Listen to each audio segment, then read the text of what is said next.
I'm gonna call a meeting to order. Just missing, Toby will be here shortly, and Dawn hopefully will be here. So, call the meeting to order at 6:02. First agenda item is the Pledge of Allegiance. I pledge allegiance to the flag of the United States of America and to the republic for which it stands, one nation, under God, indivisible, with liberty and justice for all.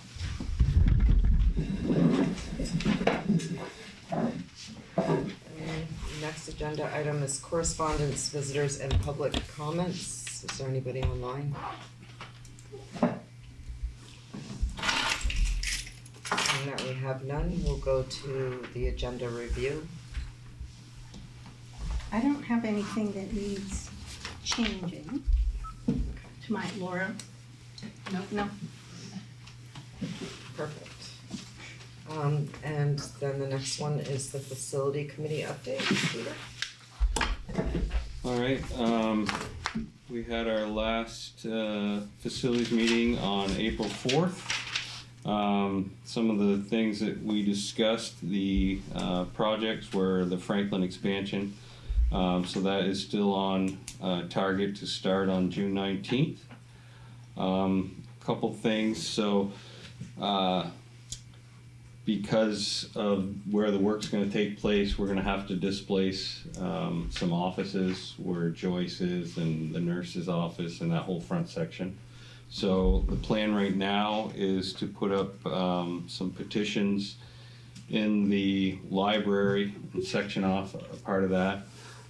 So Steve Reynolds has gotten some quotes, and it looks like that is going to be a project around $40,000 to make those temporary offices. That is not included in part of the cost of the project, so we are going to have to absorb that in other ways, either through carryover and surplus, or if there is enough indirect ESSER funds available, we could do it that way. But just for the board to know that there is going to be additional cost due to this. The entryway to the building is going to change during construction, because obviously the entrance is where we're doing the construction. So they're going to make a gravel path around to the end of the building, and they'll be entering that way.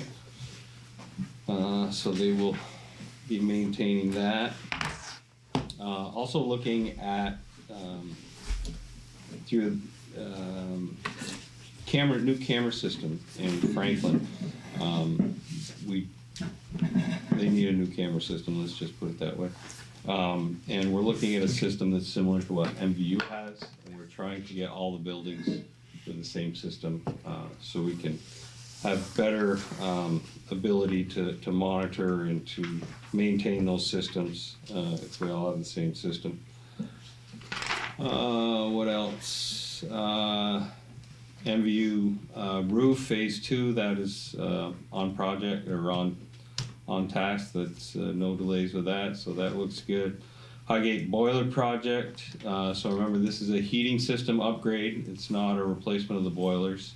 It's just to get the controls so that we can maintain the temperature in all the rooms evenly, instead of having the rooms that are closest to the boiler system be hotter than the ones on the end, because we're trying to get all that heat to the end of the building. So that project is ongoing. Or Laura, they were going to start that. They have started that this week. Okay.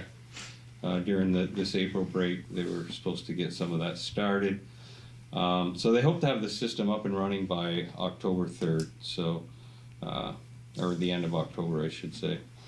Hopefully before it gets cold. The Highgate kitchen hood project, they're planning to start that on June 19th after the end of the school. So the equipment, materials have been ordered, so there's no delays there. The work will take most of the summer to complete that project. Update on the MVU sign. Jason has stated that the sign has been ordered. He's arranging the electrical work for it, and he's collecting quotes for the stonework. I believe the stonework can wait. We can put the sign up right. We don't have to have the stonework done, so we'll see how much that is. And so the sign also has a space, 18-inch panel, the space where we can have the school's name and a possible logo on there as well, similar to what is on the current sign right now. The lighting upgrade project that we approved, that's on target, and we're hoping to have that completed by November 1st. I believe he's feeling it'll be done by October 1st, but just to give us a little leeway in case something happens, we're looking at November 1st. The Highgate outdoor classroom, so that is being planned to start this summer, 2023. Hopefully, we will have that completed in early fall. That's about all that I had. Laura, I don't know if you had anything else or wanted to talk about the hot lunch surplus. Not necessarily, I think Okay. the hot No? lunch surplus is the funding source for the Highgate, but that's about it. But yeah, so that's, I don't know if Dawn, if you had anything else, but that was the update from the meeting.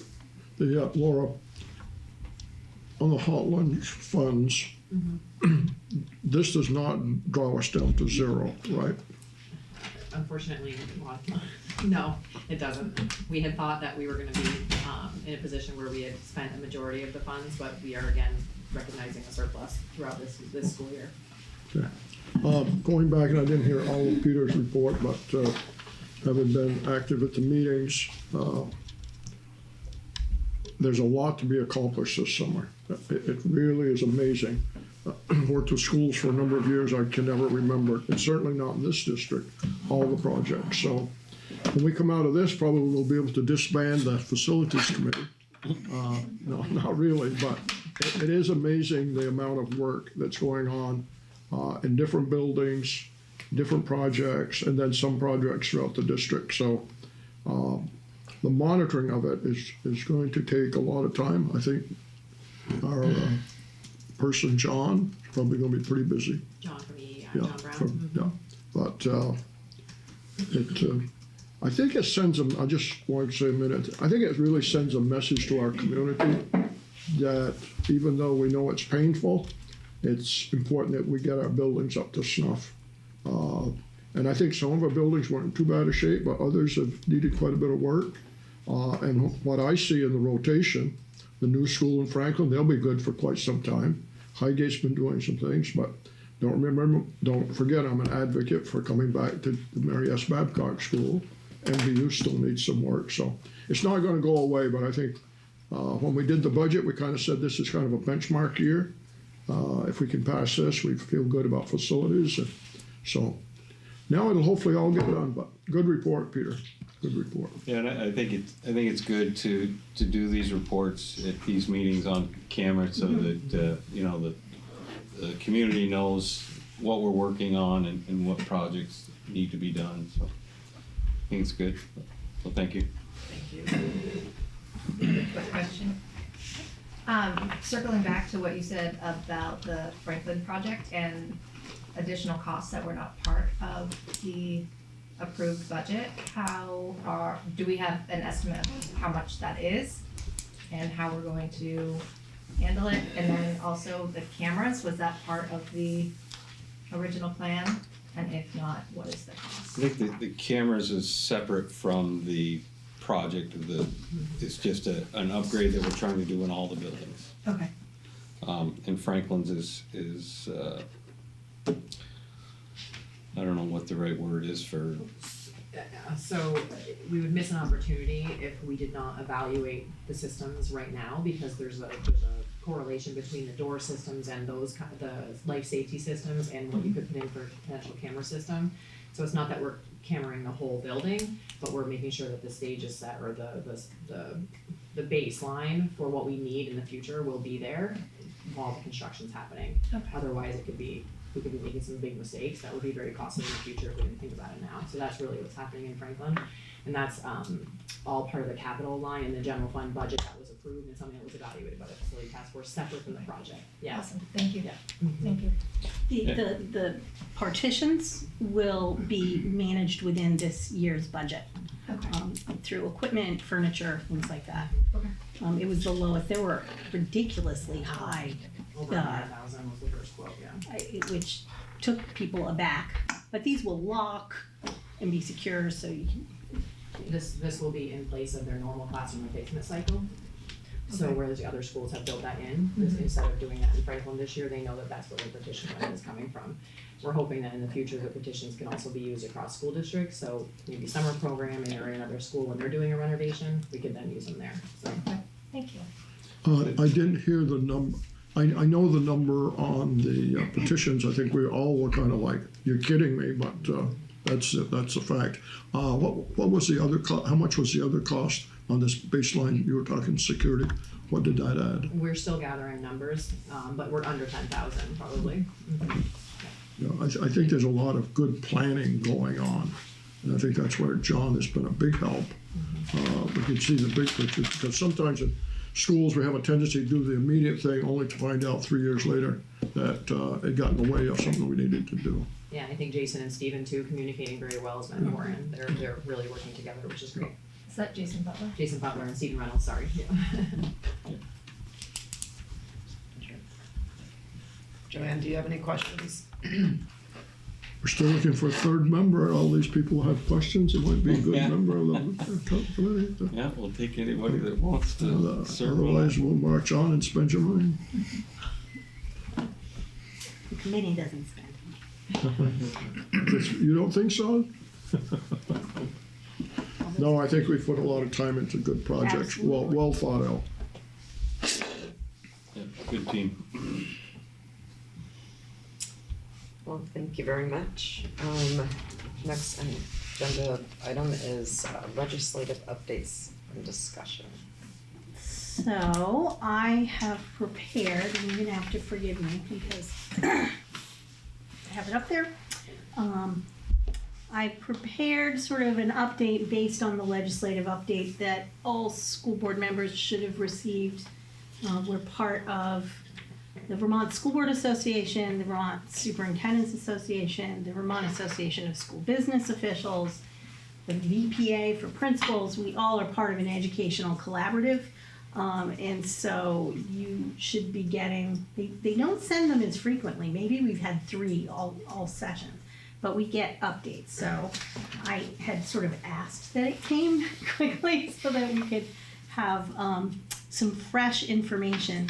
Laura and I both have been in conversations with Jeff Francis just this last week. Jeff Francis is the executive director of the Vermont Superintendent's Association. He lives in the legislature during the session, as do many others.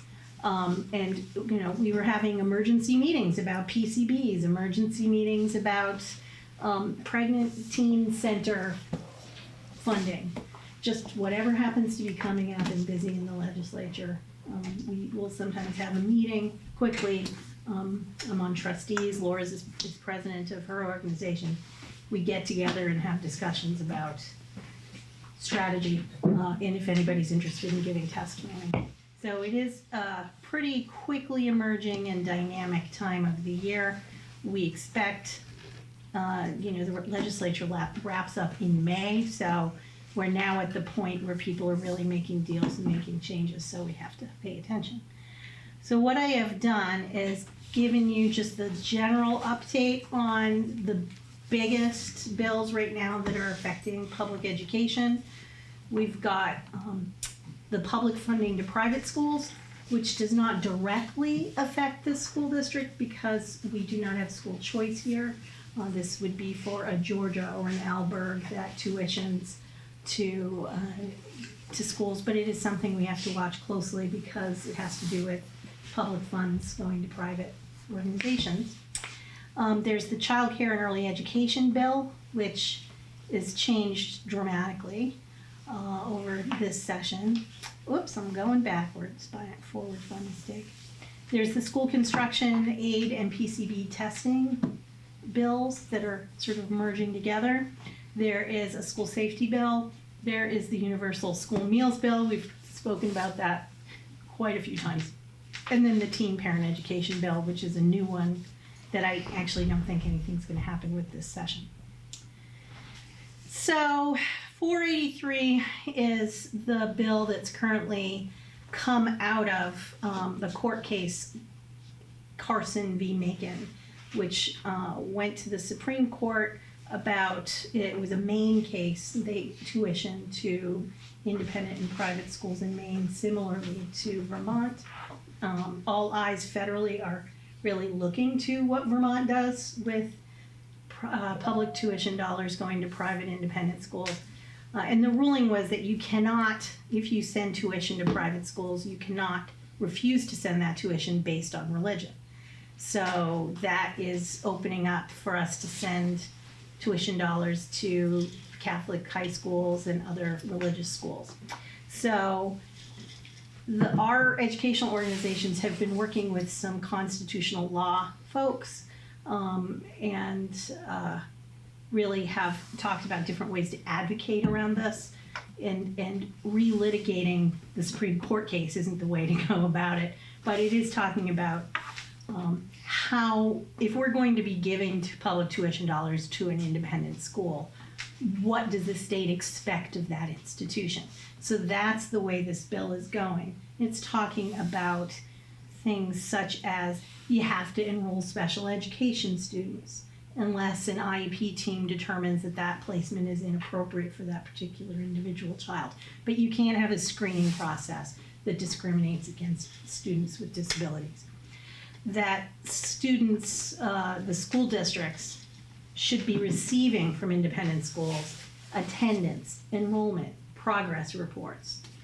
Schools don't get that information unless they request it strongly. Sometimes they still don't get it. They need to comply with the Vermont Fair Employment and Public Accommodations Acts. There are a lot of private institutions that don't hire certain people based on profiles that they say do not fit the mission of their school, or they may not enroll certain students. And so that is another issue that the state is going to make sure that there's no discrimination. Admissions processes should not use screening techniques like I want to see your grades, you have to pass an entrance exam, things like that. And public publishment, can't say the word, publish publicly. It's a little tongue twister for me. All the state mandated assessments. So when we have to put up ours on a website or they get published to the newspaper, it's same with the independent schools. And then one of the issues that's been found with the Joint Fiscal Office is that public tuition dollars that we send to an independent school, I don't want to name one because I don't want to call one out, but any of them, often have scholarships available and private students that come from all around the world. Our public tuition dollars should not be more than the private tuition. It shouldn't be supplanting, shouldn't be helping the scholarship funds for other non-Vermont students to be helped. So it's a fiscal transparency piece that's written into the law. This is an uphill battle because there are very strong advocates for the independent schools and a lot of relationships politically around this issue. I haven't followed it beyond the kind of level that I'm sharing with you now because we're not a Grand Isle Supervisory Union or one of those schools that frankly have received lawsuits from across the country around, please tuition to this school or that school, just so that they could get this issue before the courts. So that's probably more than you wanted to know about that, but it is a hot potato.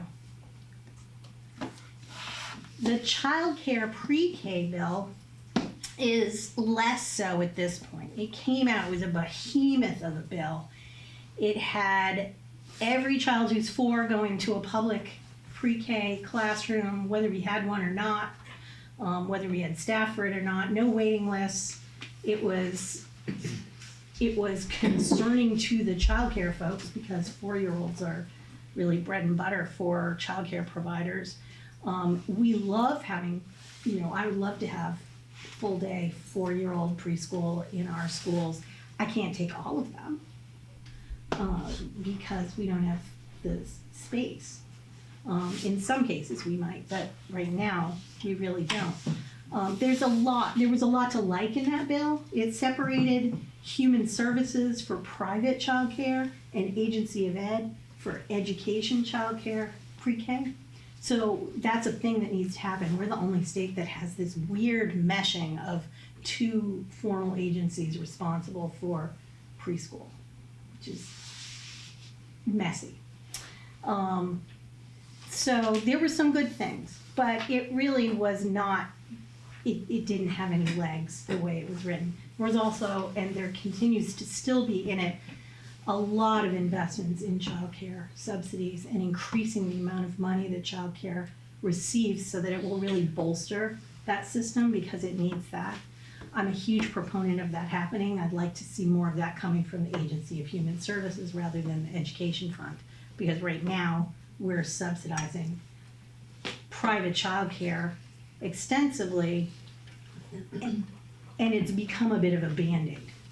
So that's not really particularly helpful. So at this point, the pre-K for 4-year-olds in public school aspect of the bill is not in this bill currently.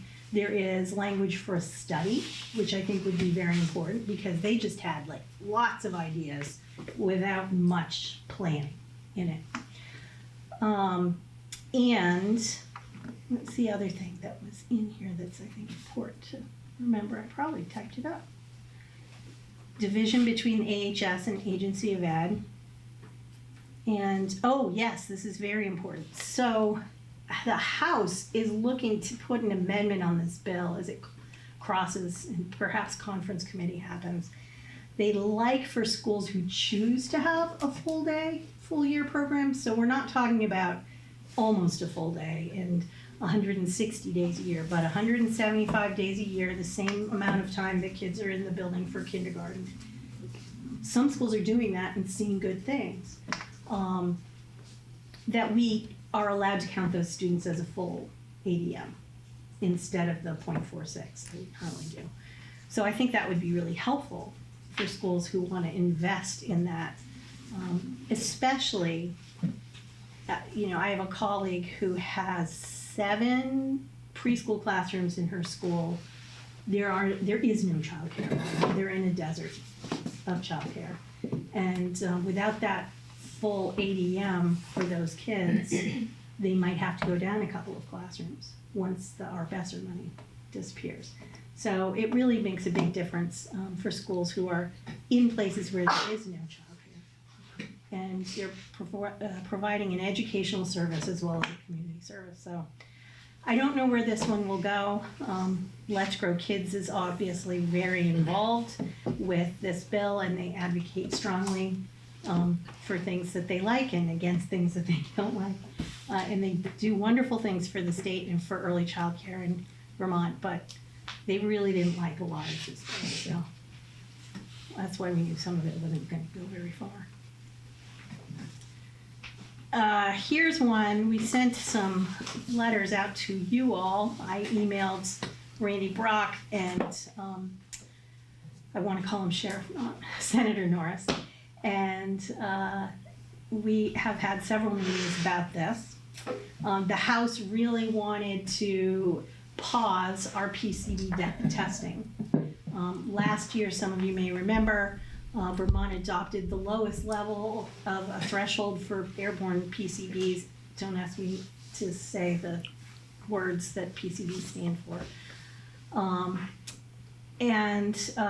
We adopted this. There was a program, a very rigorous program to test every single school in Vermont within a year. They haven't even made it through the October schools yet. And what's a challenge is there was no plan for it, there was no system for it. They set aside some money in an emergency fund, but then the schools that got tested early and were told that they couldn't use the gym or a part of their school, they had no way of accessing those emergency funds. There was not a lot of thought in the plan of the implementation. So the House Education Committee would really like to see, we have larger school construction bills that are out there. We passed Act 72. We're moving pretty rigorously in a plan to adopt and then find funding a system for revamping school construction in Vermont. Anytime you do major school construction, you're going to be testing for all these things anyway. They wanted to make sure that it's integrated into a comprehensive school construction program, not a standalone thing where you have to remediate something without funds set aside for it because you don't know what's going to happen, and then maybe not get any reimbursement for it. This bill actually does speak to 100% reimbursement instead of the 80% that they decided would be helpful. So this 486 has two sections. They want a membership task force for the school construction aid aspect. They want to really define, the bill defines the powers and reporting requirements, and they want to appropriate $200,000 for that task force to really study school construction aid. They've already looked at a model out of Rhode Island, I think another in Massachusetts. And then again for PCB, they really want to make it a part of the school construction process overall, and there's language in there that those who have already had remediation costs, that money that's in an emergency fund should go to the Agency of Ed to disperse to those schools that have already laid out funds and are looking for reimbursement. And Laura, I don't know if you have more to say about that. You're in more of those meetings than I am. Unfortunately. The only thing I would say is that following the current law, all of our schools are on track with their PCB testing. So they have all gone through the first step, which is an inventory of their systems that they have and like the materials in their school. That's happened in all of our schools except for Franklin, which is not on the list to be, because of the age of the building, it's not necessary. And I would say the other part of that that's not PCB related is the construction aid piece. Our schools, I shared this with the task force, that the state has initiated their school assessments. So basically what that is laying the groundwork for this construction aid, and so they're formalizing assessments in all the schools across the state. We are on schedule to do that in the next couple of months, so that will be a big undertaking for our facility people and the business office and the administration, because they will basically be looking at every single system in our schools. We've given them written reports already, but it will be auditing all of our energy usage, bills for the last 3 years on every utility that we have, walking through the buildings, testing materials, mechanical systems, life safety systems, the roofs. I mean, it's a very comprehensive assessment that will be happening in all the schools in Vermont. And what happens with that will be public, but there's not necessarily a funding source. So this is kind of hopefully laying the groundwork for this funding, but I have a feeling they're gonna be quite surprised Very surprised. what they find. Billions. Oh, Yes, billions you're and billions. right on. Yeah, so a lot of people were concerned about the fact that, yes, it's good that they're identifying the issues, but what are they gonna do about funding, so. Well, it's not great to have a website that says, here are all the things and systems that are wrong with your school, but we have no plan for that. You're welcome, I mean, that's not exactly. So to Dawn's earlier point, I think the facility committee will be continuing for some period of time. I do honestly think that, superintendents and other business managers have been pushing. I think there was a resolution when I was looking through previous resolutions as well through the VSBA about school construction aid needing to come back. It's I so think we're in a important. good position if money ever does come. Yes. And I know one of the things we talked quite a bit about, and did something simple, but even at the Babcock School, we have some information Yeah. that we could move forward if money comes down. Absolutely. I did ask the state if there was any way to utilize the assessments that we've recently done and kind of forego the formalized process that the state is going to do. I mean, saves everybody money, right? Like, we've already done it, and the answer was no. That they have a firm that they've hired, they need to come in and follow their structure and.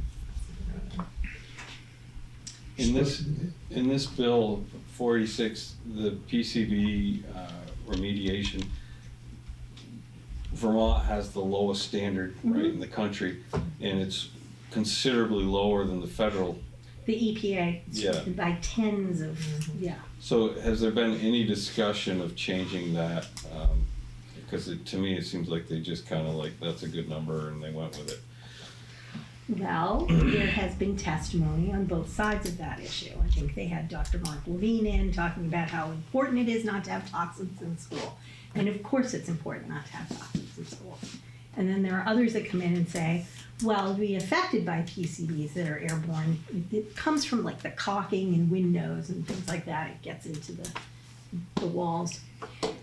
You know, you have to be in the same space every day for 30 years.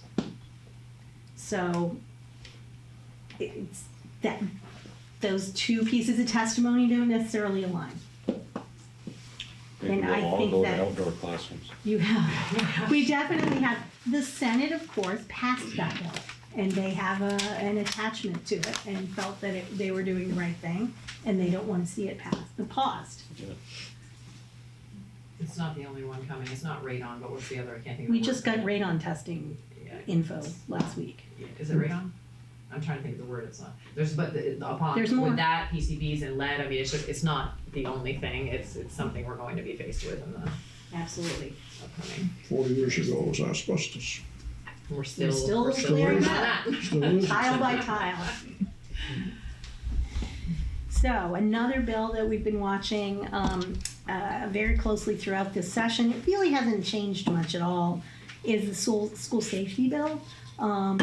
Schools will be expected, and I expect this to pass, a policy mandating biannual options-based drills. So when we did our safety conversations, those are the drills where teachers and students in a real emergency are deciding, do we go out the window, do we hide in the back of the room, based on what's happening. Adopt an all hazards emergency operations plan.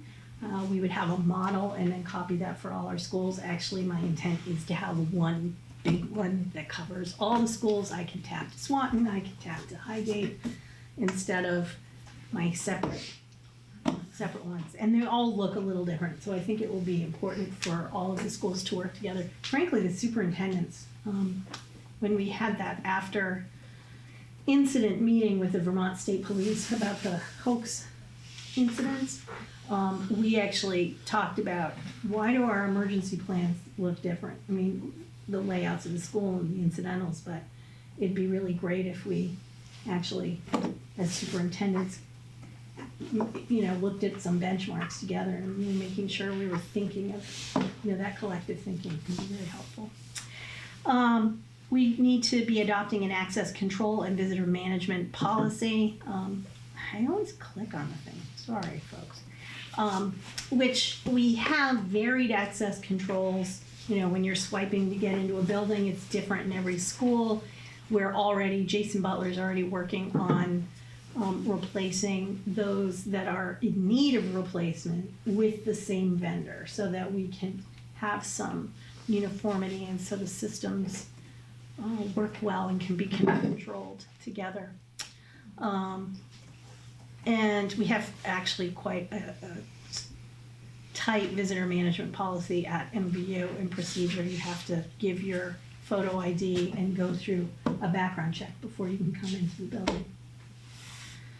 And finally, behavioral threat assessments are something that the state very much wants us to use.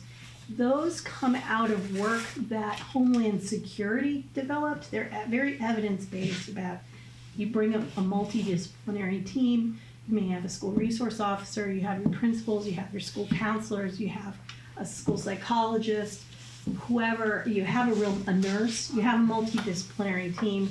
There's an evidence-based protocol of questions you look at regarding the individual student, and you determine whether the student is a threat or to what degree.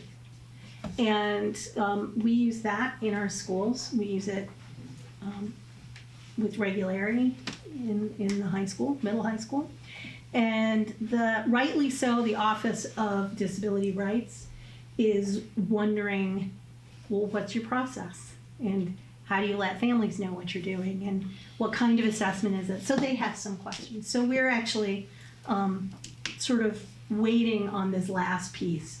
The state really would love us all to do them and have it be very uniform and have everybody trained to do the same thing. I think that's probably wise, but rightly so, some folks have some questions. So I'm not sure if that last piece will happen. At this point, we're submitting data about what we do. And universal school meals, which is, we were just having a conversation about trying to make sure we can feed students over the summer. So it's not new. Last year, they passed a bill. How much was it last year, Laura? 40 million, 35 to 40 or something. And that came Estimating. right out of the education fund. And all students in public and approved independent schools receive free lunch. Breakfast and lunch. Breakfast and lunch. That was the part I was never quite sure if it was breakfast and lunch. Mm-hmm. So obviously, folks really would like to do it again. The Scott administration keeps saying, where's it coming from? And right now, it's supposed to be coming right out of the ed fund. And we all think it's great to feed kids. I don't actually think we have a problem to solve because there is no personal identification when you go through the lunch line to get lunch. So you punch in a number. It doesn't matter. Nobody knows. You can get an orange card if you're on free lunch and a green card if you're paying on an account. So there's nothing personally identifiable. That's something that a lot of testimony to the legislature has focused on stigmatization, which doesn't exist. So there are a lot of other things we could have done to supplement students who do struggle to pay for lunch above and beyond the federal funding. But this is the approach the legislature seems to be really insisting upon. I worry about a few things. I worry about our free and reduced lunch numbers that are tied to many of our grants and our eligibility for many funds for states. There's a form that the state is going to want us to have families fill out about their income. I hope that families fill it out, but I don't know whether that will work or not. They estimate it'll be about 29 million. It'd be great if they taxed soda or something. I don't need to be the one to come up with it, but some kind of revenue source that would supplement this and really make sense. But at this point, nobody is agreeing to that. It looks like it's going to go through, right, Laura? Oh, yeah. Oh, yeah. Hunger Free Vermont has very strong advocacy, and feeding kids is very important. It's one of them. We feed 1,800 kids every day. And we know how important it is. Isn't that part of the issue though, is that you can't, if you stand up and you're like, I have questions about this bill or I don't agree with it, people automatically assume that you don't want to feed kids. Oh yeah, I'm worried about what I'm saying now. So I don't know, that really bothers me. And I think that's part of why it's getting pushed through is because I'm an elected official.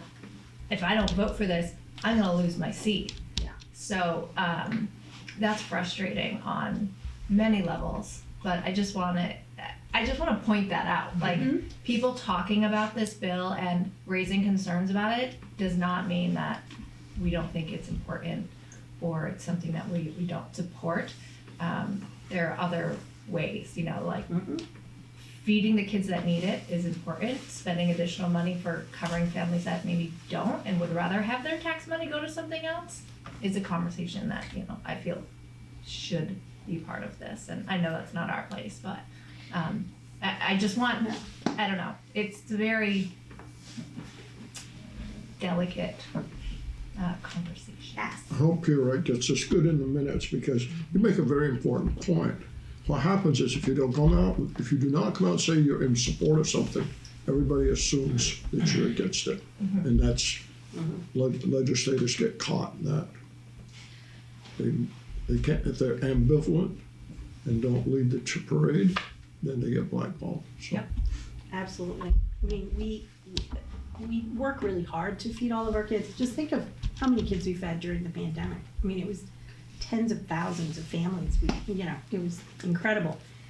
MVU really believes that when they improved and increased the meals that they were giving to kids, that they immediately saw improvement in behavior and how things were going in their school. I mean, it's so correlated.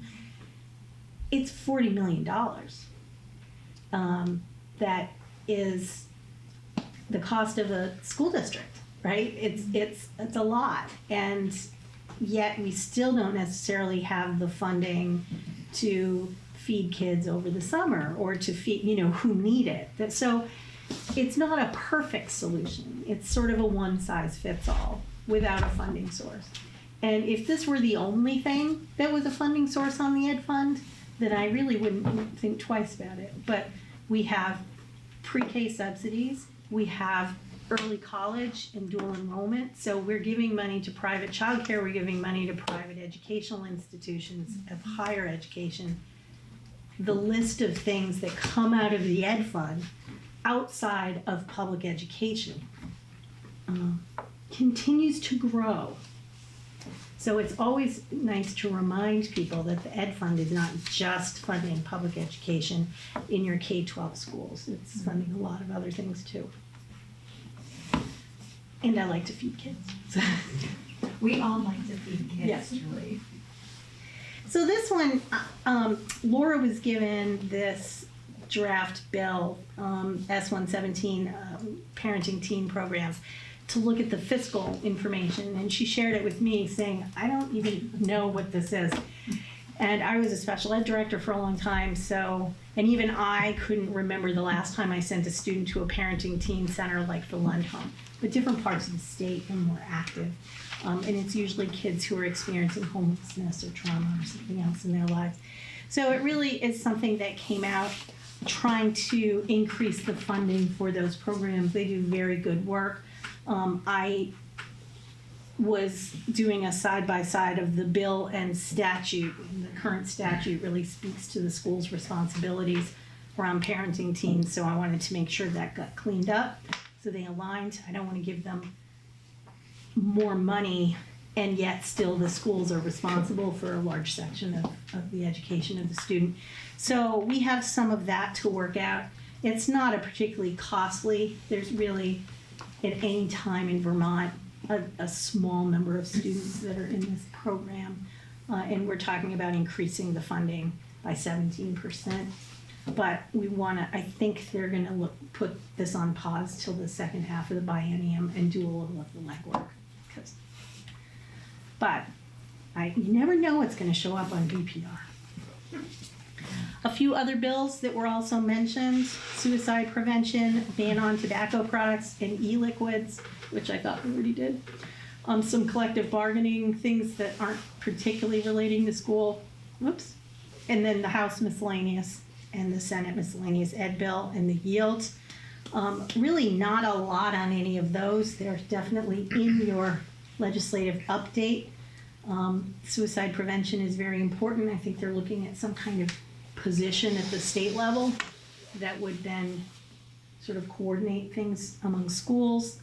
A vaping ban would be great. Difficult to manage. I think our school administration spends an awful lot of time chasing down young people with e-cigarettes and vaping pens. The yield bill, Laura, I'm wondering if you can share what you're hearing about that. Is it right on track of what schools? $2 difference. So we expect it to be. What we use for our projection, yeah. Okay. The House miscellaneous bill, they're putting in the suspension, maybe a more formal suspension of the e-finance. Something about National Guard tuition. I haven't heard anything about that. It's nothing that relates to us. Changes to the home study program, the Act One working group, which is on equity and writing standards. I think they're delaying something with that. And some kind of student driver clinic pilot that they want to do, because I'm making an assumption here, but there are fewer driver ed teachers in Vermont than there were, say, 10 years ago and even before that. And they're probably trying to create a collaborative in different parts of the state. And then Senate Ed is talking about proficiency learning and graduation. I don't think that's gonna make it, but we'll see. And there's some library work on safety and firearms, et cetera, in libraries. So that's really it. Don't know if you have anything there. I mean, we talked as we went along, but if there's anything that jumps out. I want to say I appreciate those of you that sent, I know you sent an email to Randy Brock and, yeah. Even though they're not on those committees, when they have to vote on the whole bill, it's good to hear from constituents. I think they're still looking for people to vote or to communicate with senators on those issues.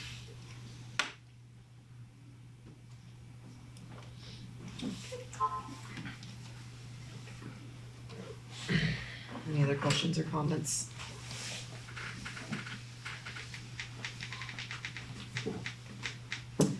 Alright, excuse me, seeing none, well, thank you, Julie. That's a great update. We'll move on to resolution discussion. I didn't know if anybody had any thoughts as to what they'd like to submit for a resolution. Tom? Do you have anything? No? Well, I do have one, but it's gonna go nowhere, so I don't think it's probably a good use of our time. I would have to say I was part of the group that blew it when we wrote it, but we wrote it, and we're gonna live with it. I think Toby would vote for it, but it's all around this high school choice issue. And I just think that, it's there. Some people aren't happy with it, some people are very happy with it. But I think for us to put in a lot of effort and submit it to VSBA, I'm not sure that VSBA, the makeup of the current board, would support it. They might, but I don't know how enthusiastic it is. It's the type of thing, if you really want to make change, you're gonna have to bring a lot of people on and they're gonna have to put some work into it. So I think we live with it. I have a dovetail to that, maybe a different way approach. I don't know if there's any, I would certainly support it, and it's not directly, it's addressing that issue differently. I think the VPA needs public oversight. I don't believe that they have any public oversight. I think they're self-governed, and I think that they have huge influence over a big component of our students' extracurricular life. And it came up a little bit during COVID at the state level. Dr. French, I think at the time, was asked, and he laid out that some states, it's a mixed model across New England. Some states have public oversight either by an elected board or an appointed board or under the Department of Education, which would ultimately have some accountability.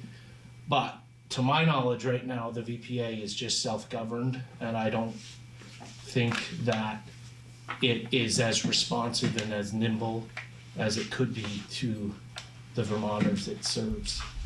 So, with that, I would, probably it's not an issue for many of you, so I don't foresee any consensus even within this board. So, but I do know that Dr. French during COVID, it was during all the racial incidents that were happening at the high schools, Winooski in particular. It came up because I think there were people concerned with the VPA's role or lack thereof in correcting an issue. So I do think it's a valid issue, and I would love to see the VPA have some sort of public oversight, because right now they're not accountable to anyone but themselves, which I think is always not a good thing. So, What would the end goal of that be? Like, what, you mentioned something about school choice, I'm not aware of what that means exactly. I know what school choice is, but I don't know exactly what you're referring to when you say that? And then, like, what's the end goal? Why would we want to do a resolution for oversight? Like, how would that benefit our students? So, well, I think philosophically and in principle, I don't like the idea of an entity that has no public oversight if they're making decisions for the rules that govern kids attending public schools. I think there should be some chain of accountability there, and right now, we as individual board members could complain to the VPA, like we don't like, here's just a nominal example, like shot clock in basketball. There's a bunch of people in Vermont that think that should happen. VPA will say, no, we don't think it's a good idea. They have their reasons, it's gonna cost schools money, et cetera, but they're the end decision maker. There's no questioning once the VPA makes a decision. It's a done deal. No one's job's at stake. They don't have to bend to any political whims. It came out a little bit too with it was funny we were mentioning the religious school. There was an issue there that came out, and they have policies governing that. Whether we agree with them or not, we can't influence those policies. I mean, we can try, but it's if Julie wanted to push a policy or any superintendent, in theory, the board could say, hold on. You're not going to implement that policy without us being involved with it and approving it. VPA can implement whatever policy they want Gotcha. on any issue.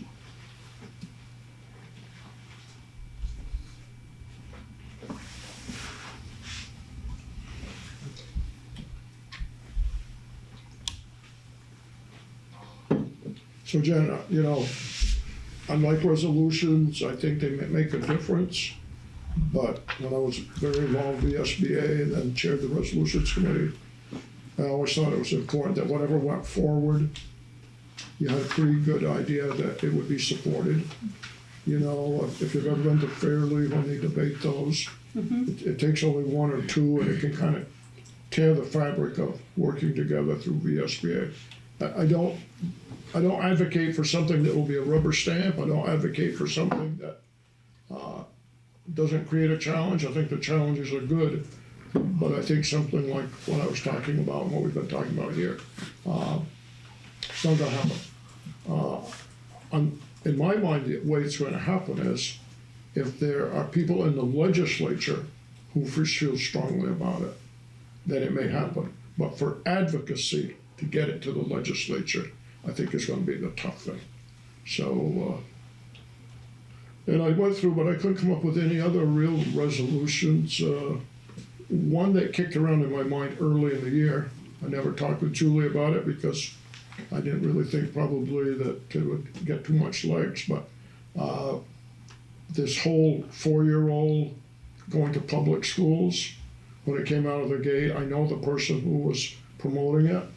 I think a brilliant person, but probably not living in reality. But, should all 4-year-olds go to public school?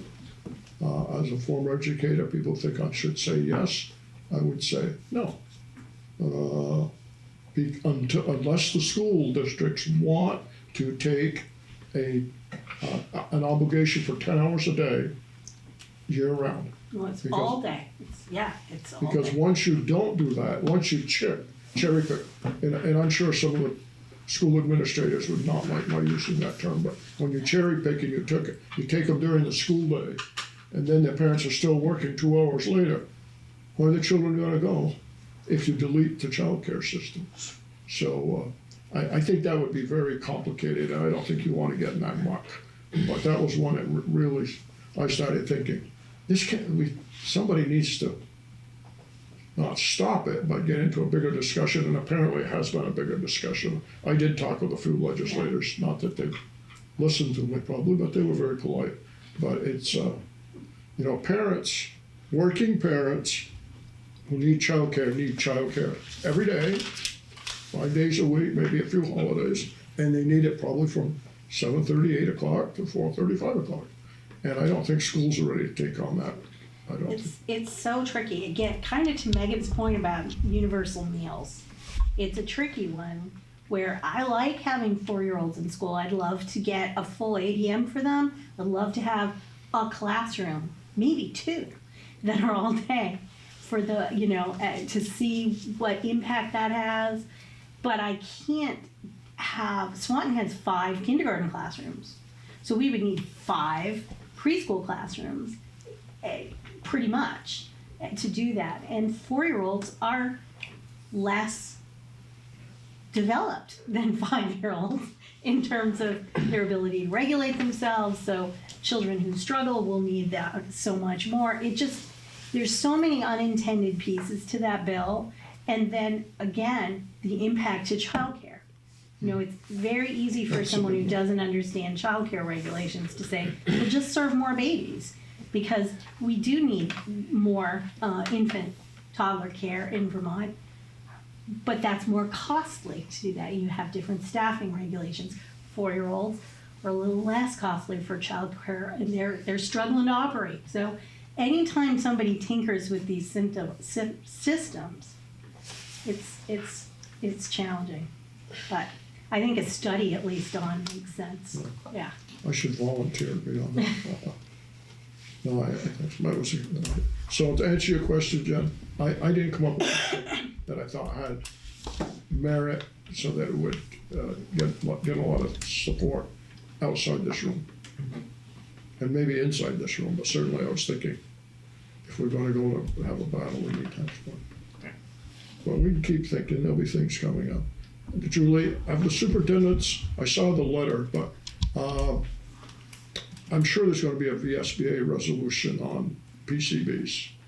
Have the superintendents they've taken a vote, or the trustees taken a vote? I saw some correspondence. Yeah, we have had some meetings recently as the trustees, and then other, we had a meeting with any superintendent who could come, along with some legislative. Peter Conlon called the meeting, and we talked a lot about the PCBs. We've been talking about it all year, ever since the first. I thought so, but that would be a good resolution. Martine, can't think of her last name, but Burlington School District, she's been pushing that, and she's now on the ed committee. I hope that it does pause. I mean, Highgate School was supposed to, Highgate, Swanton, and MVU were supposed to be tested in October. Then we were told that only Highgate would be tested in that window, October to January, and the other schools would be later. And then all they've done is exchange, information with the school. So here we are in April. They can't keep up with their own work plan.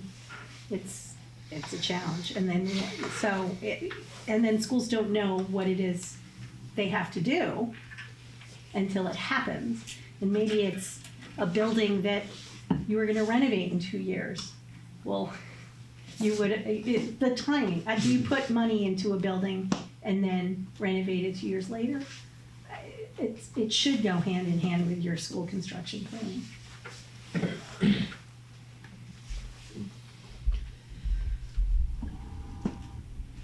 Anybody else? We can keep thinking throughout the year if we have something to present for next year, right? Absolutely. We should probably, when things come up, we should just sort of Writing put them in down. the minutes even as take notes. One that, going forward, if it continues to be what I think is a challenge, is looking at what you could do once teachers retire to let them come back and teach full-time, maybe for up to 2 years, and not lose their retirement. They passed a bill They did, last year. but that for was temporary, right? Yeah, I think it's for a couple of years. Yeah. It's still in effect. But yes, I don't know how much it's been used, so that would be the other thing we'd need to know. But in some cases, well, everybody knows this, it's hard to fill some positions, almost impossible. What do you watch that one? Right, the harder part is that they have to have been retired for 6 months, and all the teachers that would have wanted to take advantage of it had just retired. So once they've been retired, they're less likely to wanna come back, and what they do come back, they fit into the, earnings cap that was already there. It's the earnings cap that, of course, superintendents ruined that many years ago by starting their own business and working as superintendents. I And if know. we're making a list, the Vistor's healthcare assessment that we pay on federal grants. So I've brought to you a couple times that is a percentage, so if we pay teachers' salaries with federal grants, which is traditionally what we do, and we receive over $1 million worth of federal grants, then we pay a percentage of additional federal grant funds that the feds and the states send to us, and it looks like we're spending, that we actually are required to pay towards this healthcare, Vermont State Teacher Retirement Healthcare system. And it started in around 12% when I was here. It's now next year going to be 26%, 26% plus. And not that I'm against helping the teacher retirement fund, but I think it is basically stealing that the money comes to us via a federal grant, that we have such huge regulations on how we can spend and the reporting and all of that, but yet it looks like we're spending hundreds of thousands of dollars on services for students, and technically it's going to subsidize healthcare for the teacher retirement fund. If we continue to utilize our federal grants the way that we have in the past, we're gonna be almost $400,000 of our federal grants next year that will go towards this healthcare assessment for Vistors. That's a Vermont legislature's decision. That's the Vermont legislative decision. Yeah, it's been about 10 years, hasn't it? Yeah, but the percentage keeps going up. Yes, I know. So, and it goes like this is like 5% in 1 year. So again, I'm not necessarily advocating to not, we subsidize the teacher retirement fund in other ways too. But to me, when you're sending money through a school district, we have to include line items in our budget for this expense. It is not an expense of the school district. The school district has no liability to pay teacher retirement. That's a fully employee-funded program. But yet, it looks like we're spending our federal grant dollars for that cause. To me, that is really not transparency. And again, $400,000 is not, and it's just gonna continue to grow. So we are looking at how we utilize our grant funds, trying to avoid that, but that comes with other implications. But just something to be aware of. You're not talking about small money. It's big money. Well, the other one the legislature put in a number of years ago, that eventually every teacher in Vermont you'll be paying money on, because every already are. teacher's new. We're over $200,000 for that already too. Every time you hire a new teacher, Yeah. you have to take and kick in. At least that's not coming through a federal grant that looks like we're being spent on something else though. That's the part that I think I have the problem with, yeah. So what kind of a resolution then would you propose? That they don't flow it through a school district. I think that's always the like, at least the least of the evils is take it off the ed fund. Don't act like school districts are receiving that money and then spending it. And we have to include it in our general fund budget. If it's something that you think the ed fund or the state should fund, then you fund it off the top, because it creates inequity. If I don't use my grant funds that way, then I don't have to pay that. But if I use them, or if I receive a lot of grant funds and I'm contributing $400,000, but other school districts aren't, it's not fair. Would the pushback to something like that be that it might appear like we're not supporting teachers in that fund? Or is there a way to like make the language seem I like, suppose it could look like that. I think that's why it's not that we're advocating not to support the issue with teacher retirement fund. It's just don't make it look like MVSD is spending $400,000 that we really are not spending. when is the deadline for the resolution to be submitted? June. I got it right here on the link, it's June 15th, Yeah. 2020. Do you wanna draft something and we look at it then? It's easy. Never done that before. I did it last I time. mean, I feel strongly about it, as you can tell, so I wouldn't have a problem helping do that. I mean, I would support looking at a draft of that, then we can all get together and discuss it further. I mean, cause that is, you know, considering the budget issues that we're gonna face next year, I mean, it's a sizable amount of money we're allocating that isn't transparent to, community members, so I think that makes a lot of sense. We can kick it if there's interest. I'm looking at some nodding heads and Is there interest from the board to do that? Has VASBO discussed that? Oh, many times. I think they Are most just, districts hit by that then? oh, Yeah. yeah, I mean, obviously, we receive a lot of title funds, so, I think and because of how we utilize them, again, which is why we're looking to shift how we utilize them, I guess to me, that's the key point. Everybody's getting them, everybody's suffering, but some people, maybe depending on their situation, they have a better chance of avoiding Right. that occurring, right? I guess that's my question. Has that ever been discussed so we know all the options that we might be using? I mean, is there somebody that's got it Well, figured out? we have a very skilled grants manager who works very closely with myself and Julie, and so I feel comfortable that we can change how we utilize those funds, but what happens is now that if we choose not to spend it on staff, then we have to jump through procurement hoops and bids and tons of, so it just creates a bunch more rules that have to be followed, whereas if it's just salaries and benefits, it's pretty Very clear. straightforward, but then you have this subsidy you have to pay. Okay. So we create a lot more administrative burden for ourselves if we move away from salaries and benefits, but we save a lot of money. Okay. Yes, it's been discussed. It's pretty unanimous that people think if it's going to happen, don't run, not through school districts, it should come off the top of the ed fund. So if that was a resolution, somebody's gonna say, well, you can do this, this, and this. And you're right, they could, but it's a lot of work and a higher standard of accountability. Okay, yep. It is tricky to spend those funds on things that aren't staff. Staff is the easiest way to take revenue into the school district and apply that revenue. But it comes with a tax, basically. And so I think we could kick around some kind of draft and bring it to the next board meeting for your consideration.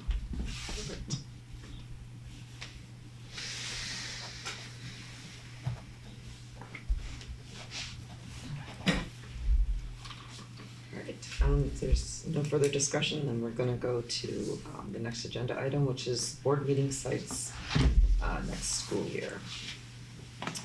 And so we were talking about, do we continue going with each school twice a month, or do we go back to what we used to do, which was always one meeting at MVU once a month, and the other meeting would be at an elementary school, going back to the way we had that.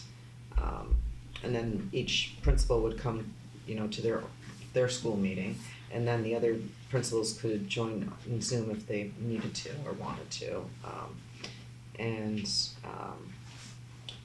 Then at the MVU meeting, then we'd have all the central office reports and more time to be able to hear what's going on with that and stuff. I just wanted to kick that idea around with people and see what they thought. I like the old way, I think we got a lot. but Devin did convince me, not of a lot of them, no, he did, but, it was worthwhile doing it. So I'm not against it, once I got acclimated to it, coming. I just miss not having more contact with the high school. I mean, if you look at the money we spend, I think the high school gets a large share of that, and yet, it's a big operation. And yet we don't get there any more quickly than others, but whatever we do, it's no big deal. In fact, if Franklin's getting a new school, maybe we should meet all our meetings in Franklin next year. But, Just a new classroom. Gonna look like a new school when you drive by. I know. Well, in fact, My- we'd probably my be vote- out of Franklin for much of next year. My vote would be to go back to the way we did it, but I don't wanna be one of these people that say just because we did it that way, we need to do it, because that's not the way I Well, feel. that's why we're having an open discussion about it, and if it's something that we all can. Can you just lay out the two options briefly, especially for the new board members? But I think I'm getting a little confused too with the old way. So At the beginning of the month, our first meeting would always be at MVU. that's the old way. Correct. Okay. Every month we had a meeting at MVU, and then the second meeting of the month would be at an elementary school. Rotating. It would sometimes be MVU though, right? It was a 4-school rotation for that second meeting. I how don't we did think it so. before. I don't think so. No, I think we just did the That's how we did three. it before. yeah. The MVU got in that rotation too. Yeah. I would take that away. I think if MVU got the first one, I must have slept through that one. But the three, Well, it was tricky because we had COVID for half of the thing, That's so right. we started rotating, and then we never got to the Babcock building, and then, you know, that's right, we're still waiting for that tour. we still have never had that tour. No, we did Yeah, have we that did. tour. Yeah, We had the tour. yeah, but it was very skimpy compared to the others. It was very skimpy. But it was getting dark though. And right It was now, getting- it was getting dark and it was getting cold, so One, right? I didn't call it a tour. Every month is a different Oh, school. every month is. Yeah. Right, and So- so it's like a rotation, every 3 months, or every 4 months is your turn, but I'm, it's tricky. I can go with, it doesn't really bother me, but I guess if I had a choice, I kinda like the old way too. So if we're voting, which we aren't, but if we are, I think I would prefer one at MVU and then one rotating at the 3 elementary buildings. So that's how I feel. Yeah, when you put, I guess I didn't realize that it would be, that it's us whole month out of school, so we're not gonna be at MVU for a while, and to Don's point, like, I know it's a district, but the high school really is sort of like the culmination of all of it, so I do feel like we should be there more than a couple times every several months. There's a lot that goes on. I mean, I don't want to bore people because I know that you all know it. There's a lot of things going on at the high school that maybe we'd get a little more insight to if we were there more often. I mean, if, you know, we go to Franklin and no matter when Joyce speaks, I leave thinking I really know what's going on in that school. And I think some of the other principals too as they come along. But at MVU, if you see them like 4 times a year, I don't get a good sense that I know what's going on. And maybe we aren't supposed to know what's going on, I don't know. I think it's the size difference. It is, And so absolutely. we need more time there because there's just so many more bodies and so much more going on, it can't fit. You have the ag program, which gets some time. And then, you know, the whole personal learning plans. Yes, So- let's dive into. So anyway, Is there any way that doesn't wanna go back to the old way? So, I will say I don't want the old way, but I like this way if MVU is not part of that other. If we're always in an elementary school for that second meeting of the month, I Yes. think that, yeah, that's I think that makes sense. whatever you call it, I think that's Yeah. the best rotation. Was it because, like, was MVU in that rotation because it was a different group of people? Like, at the first one, it was administrative, and then as a rotation, it was, hey, let's hear from the students, and Yeah, it was like a central office type meeting was like that first one that's always MVU, and then it was a school specific meeting was second. So yes, MVU was part of that also. so why wouldn't So. you want them to be in the rotation? So the reasoning for the shift I proposed a year ago was that in that old method, there wasn't equal access to us from community members because we were in MVU by default for half the meetings, plus Swanton for their part, Swanton Elementary, and then MVU for their part. And so we were in Swanton 75% of the time, and then in Highgate an eighth of the time, and in Franklin an eighth of the time. And that felt out of balance. And so this balance would put us at MVU 50% of the time, and then each elementary school evenly. We're still, we should be in Swanton more often. There's more people there. So this balance, I think, is fair. Do we, with the regular inclusion of Zoom, is that moot? It's helpful. I wouldn't say it's moot. There's still folks who show up here more than they dial in. But. I would advocate for keeping it with the MVU in the cycle because if we're looking at the percentage and if we're looking at the size of the schools, it makes sense that. I don't remember it being. I don't remember it being either. Joanne?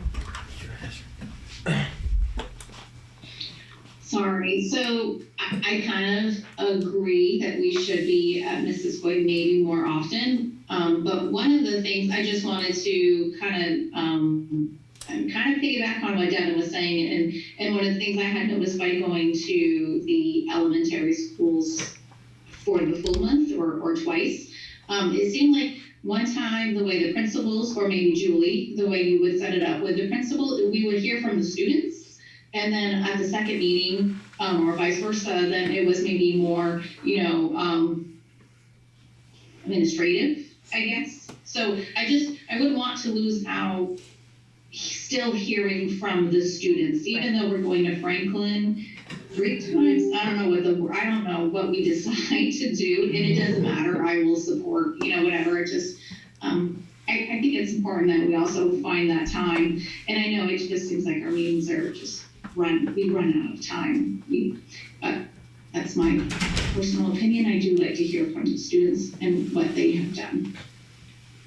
Yeah, I think that's part of our whole process, is trying to see what the right balance is to get more access to students. I think it's a lot easier to get access to middle and high school students than it is elementary, because the elementary students takes a lot more time for teachers to prepare, where high school students are usually doing something that they're happy to share, whether, they've just, like, we're having STEM Fair winners come next month, and they've already done all the prep and work for that. It'll be great for them to share what they've done and what they're going to do with their future. So I also think it was a little bit easier for the principals to wrap their head around. First month is first meeting of the month is high school and MVU and central office. Second meeting was elementary principals. They knew when they had to write their reports. They had sort of a schedule, and to be available for more elementary focused topics would be at the second meeting. But we don't want to lose the kid aspect, because that's why we show up here every day, is for the students, and it's nice to be able to show them on camera and really show what's happening in our schools. So we want to balance. So when would we be trying to make a decision for this? We want to have it for the start of school, so for August. So for after the retreat? Yeah, because what we want to do, we want to finish up the rotation for this year.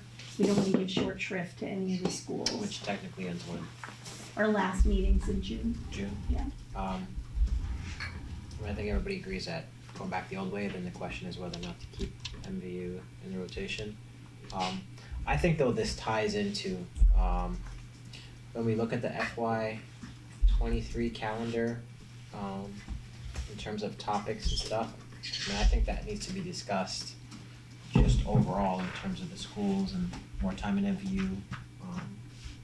I think is just needed because that's where we seem to have the most work to do overall to make the most improvements. So maybe that's something that we kind of add to the discussion for the retreat.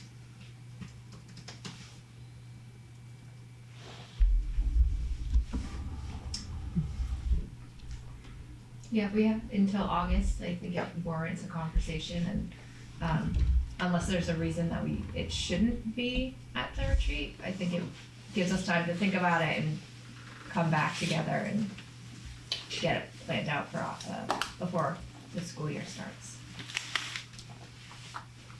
A question. Why wouldn't we want to put the elementary schools the first meeting of the month? I mean, I think of one school operation, and I think the merger has helped people get over some of this. But for many years, there's a feeling the high school gets stuff, in the elementary, they used to have their budgets, and there was a conflict between if the high school asked for a lot in the elementaries. And I'm just sitting here thinking, maybe it'd be great to say to the elementary schools, now, you're a priority. You're gonna be the first meeting of the month. We wanna hear what's going on in your school. Maybe I'm off the wall, but, and there seems to be more, and maybe this is just evolving, but more student participation. I mean, we've asked for it. I think Julie's been the first superintendent to really implement it more. We see a lot of young people, not kids, but young people. And I think that's good. And I think that, whether we put them first or second, I think we've come up with a plan. And maybe next year we'll see and wanna change that one, but, sounds good. Peter, your thoughts? I'm good with all the discussion, but I don't think we can change anything because Julie already sent out the invoice and I accepted them all. That didn't have the plate, it's just the month, just No, the dates of the meeting. Yeah, I would support the MVU every month and then one of the elementary schools the other. And it even will get us around the elementary schools sooner. But I know you mentioned construction at Franklin, but I'd really like to keep them in the loop because if we're having school there, we should be able to have meetings there. So just, and we'll be able to see what's going on in that school as Joyce well. will give so. you a hard hat. Sure. And Joyce has treats. So And she's I able to also, take care. hopefully this isn't in January, but I also suggested when we get that new outdoor classroom, we could have a meeting out there, so, Not in January though. not January, it's rather. so Kurt Valente would be happy to be out there with you. There you go. We'll have to invite him to that one. So I'll do that one remote. You're gonna be outside. We'll make that the June one. So There you yeah, go. we can further discuss that. I think it was great to have a conversation and kind of continue to think about it and see what we're gonna put in play for the beginning of the year. Thanks for bringing that back on the agenda. It's good. So next we have new teacher hires, Jen. Yes. So last time we discussed the administrative procedures, and I had reviewed them at a previous meeting, but then we had some questions. But we do, it's linked in the agenda. I'm not proposing making any changes. I think that we actually have a good system that balances the board's involvement and the administrative work that happens to nail down these teachers. Which sounds like we're trapping them. It really, literally sometimes is. I have 3 other offers I'm waiting for, and Bonnie will say, you need to decide now whether you're moving forward to the superintendent or whether you're gonna hang around and wait for a while, because we're not gonna hold the position for much longer. We really work really hard to hold people, both our own employees, we don't give extra extensions, and we advertise as soon as we can, and we work really hard to get these positions filled. But that process is spelled out there. We have teachers do a lesson, or sometimes they have one that's submitted by video as part of their portfolio process, but we really try and make sure we're getting a sense. Dan actually went and observed multiple teachers down in the Barry area. He had a group of teachers that he scheduled them all for one afternoon. He went down and toured different schools and saw some of our new science candidates. So that was actually, he enjoyed that a lot. And then Bonnie goes through all of I'll let you actually explain what you go through since you're the one who does it. So after the principal recommends the hire to me, that is the language that they use to a candidate, that they are recommending, that they are moving them forward in the process is the language that we use. So they move them forward in the process to me. I discuss with them salary, benefits, answer any employment questions they have, talk about what our process actually is for hiring so that they're aware, because they need to understand that Julie is technically the only person that can recommend their hire to you. So we talk about all that. They ask me any questions they have, and then I ask them the $1 million question: are you ready to move forward to the superintendent, or do you need more time?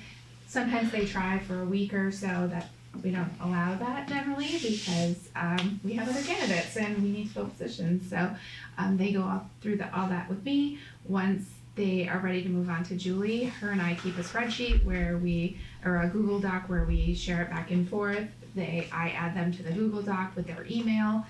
She share it to her. She meets with them. She fills in when she's approved them for contract, sends it back to me.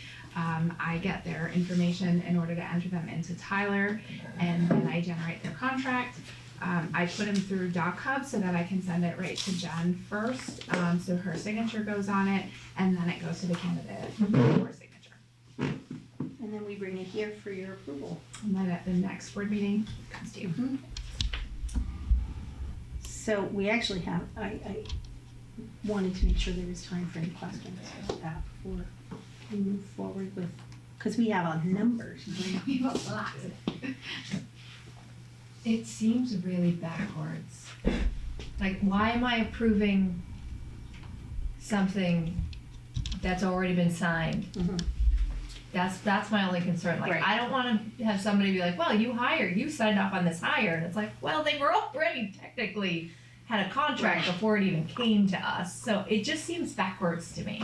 Well, we didn't do it at all before, because my previous district, the superintendent was delegated to hire, because the board said, well, for goodness sakes, we're not interviewing the people, and you are all trained to look for what you want in your school, and you're making these professional judgments, and it's only really a technicality. And then the question, so we were doing that, and the question came up at this board, but shouldn't the board technically be hiring? And we checked with school attorneys, and they said, yes, they should. A lot of schools do it retroactively so that they don't get in the way of the speed of the hiring process. So that's why we do it retroactively. You're approving it, and it is more of a technicality. I can't imagine that you wouldn't take the recommendation. If you didn't, we'd go into executive session, and it would have to be something that was, a substantial reason, and that didn't come up in an interview and background check reference. But, so I can't really imagine that happening. However, if we got a lot of testimony, if you will, from principals at the time that we developed this procedure. And I think it was Toby who said, you know what, we need a procedure. And I think it's actually been very helpful to us to have the procedure. Especially if we don't hire a person and they want to complain about why you didn't hire me versus someone else. It's nice to have a procedure to point to. Pietro Len felt that there had been issues where the board didn't actually make the technical motion to approve the contract, whether it was after the fact or before. And so that's why we moved in this direction. And the principals really wanted it to be retroactively, because if we say to a candidate, like, I met with 5 people in the past 24 hours, and if I said to them, I'm gonna be able to give you a contract on after May 9th, they're gonna go shopping to other schools.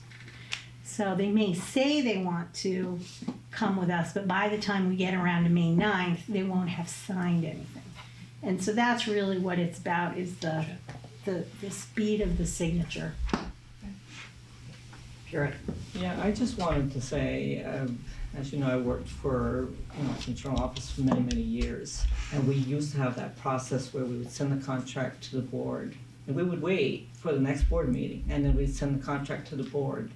And it's just like Julie said, they'd go shopping. And unfortunately, that length of time that it took, we lost a lot of candidates. And it really, it was very frustrating to be that person who, not just myself, but obviously the principals and so on, to lose what we thought was the top candidate because we had to wait till the next board meeting for the board to approve it and sign it. And so this is the reason that they've gone to this. Speed is really important, especially when we have a shortage of candidates. Mm-hmm. If we had ample candidates, it probably wouldn't matter. But we did lose some really good candidates over the years, and this is really, it's about expediting and the importance of it, if that helps. I absolutely understand the reasoning behind it. I guess my concern comes in with any potential liability of us being the signees and saying, yes, we approve this, when we're not actually, we're not involved in it at all. So that's where my concern comes in. I would rather us not be involved than to sign after the fact when we really don't have any input. I don't want the public to be able to be like, well, you hired this person. It's like, well, Yes, but that's where my only hesitation comes in, is if we are unintentionally opening ourselves up to liability. The law doesn't allow, I don't think the law allows us to just not be involved. I think the The law, law requires the board approval. I mean, I didn't bring up the statute, I just checked. Megan, when this was brought up, I was right where you are. I said, I'm not gonna support something that I know is illegal. Then we debated this at 2 or 3 meetings, and I finally, I don't know if I was convinced, I finally said, okay. But you know, I started thinking back, and I think a couple of things kind of caused this district to lose candidates that other places might not. Our salary schedule was very low. I mean, I was superintendent 25 miles from here. I never remember losing a candidate, because what we used to tell them is the superintendent will recommend you to the board. And usually that prevented it, but that was a different time. We're now in a, you know, we used to get 25 candidates for most jobs.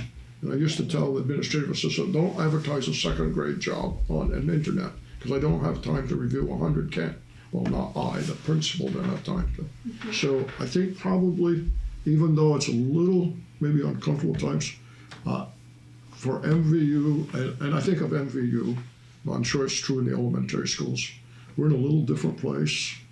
You know, I think of relationship, and this is way out there, but the Burlington Airport only gets business because people have to come and they're the end of the line, okay? In some ways, we are the end of the line for people that want to work in Vermont. And I don't mean that quality-wise, geographically. Geographically, if you're coming in, this is about as far north as you're going to get. And so if you're here and you're young and or your employment's in Chittenden County,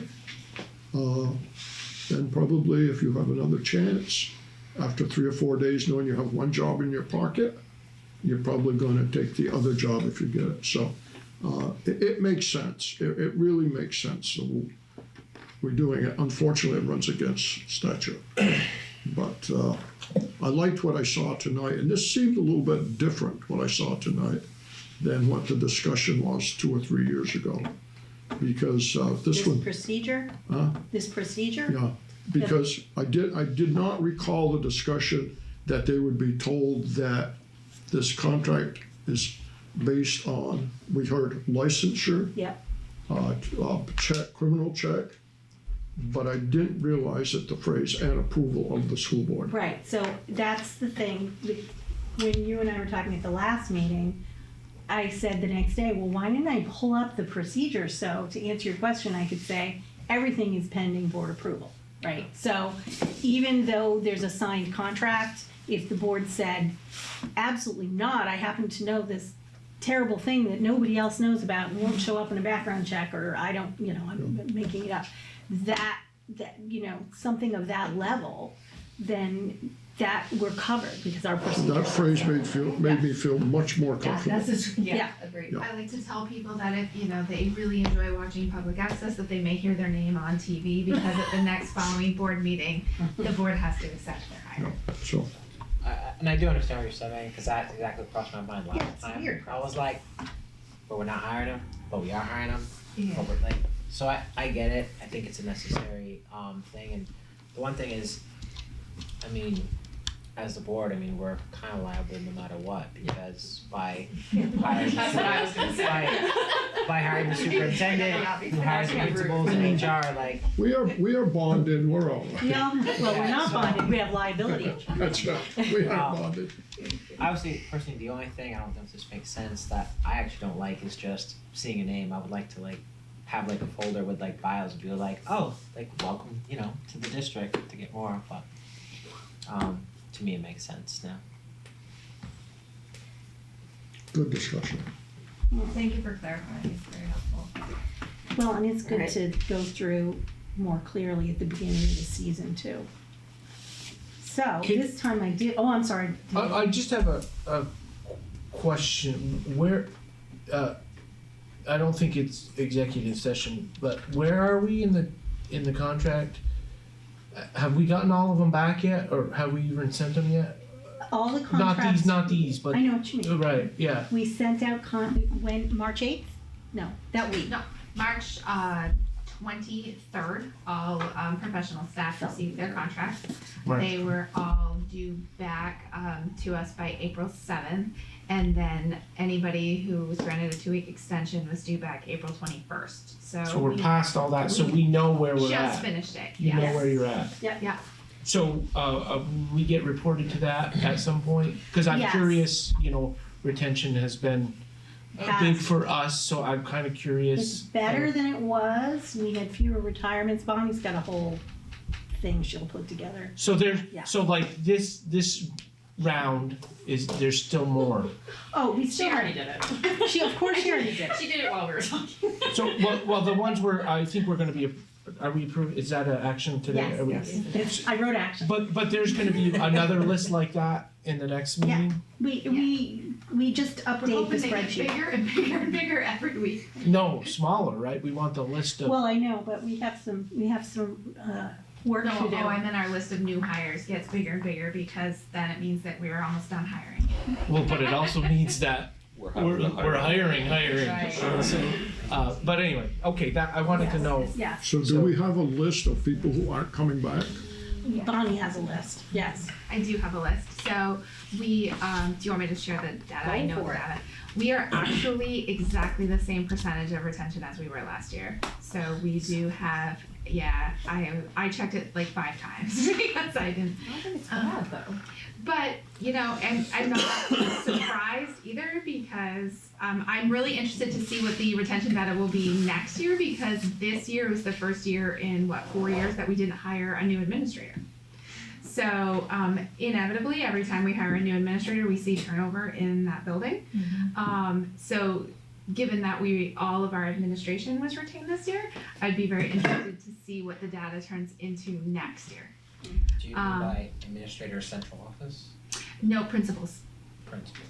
Okay. Yeah, we've hired a new principal for 3 or 4 years in a row.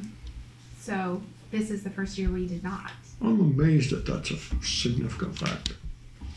I am too, but we noticed it in every school that we have. So we had less retirements this year. Last year was a lot of retirements. We did have less retirements this year. So we had more people moving on. We had more people moving on, and we also had more last year because of our hiring issues and the hiring crisis everywhere.